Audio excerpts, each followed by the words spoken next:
In November 2022, President of Ukraine Volodymyr Zelenskyy unveiled the Ukrainian Peace Formula, Kyiv's plan to end the war. It includes 10 points: radiation, nuclear, food and energy security, release of all prisoners of war and deportees, restoration of territorial integrity of Ukraine, withdrawal of Russian troops from the territory of the country, cessation of hostilities, restoration of justice, countering ecocide, preventing escalation and fixing the end of the war. The global summit in Switzerland should become the culmination of the work on the peace formula and a serious step towards its implementation.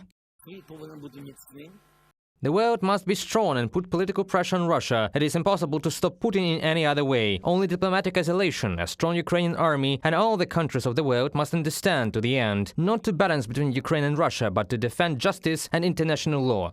106 countries confirmed their readiness to take part in the peace summit, said Volodymyr Zelenskyy. At the same time, Russia, which was not invited to the summit, launched a disinformation campaign designed to sabotage the event. Beijing has supported Moscow. Xi Jinping will not attend the peace summit, although Kyiv has repeatedly emphasized its interest in China's participation. But China said that the summit did not meet their requirements. Beijing insisted that Russia take part in the conference on equal terms. China has shown itself to be a strategic partner not of Ukraine, but as a strategic partner of Russia. China's benefit is that it is not interested in the Russian Federation losing the war. After all, for China, in accordance with the declaration, which was signed literally on the eve of the full-scale Russian invasion of Ukraine, according to this declaration, there are strategic partnerships between China and Russia, as it says, without restrictions.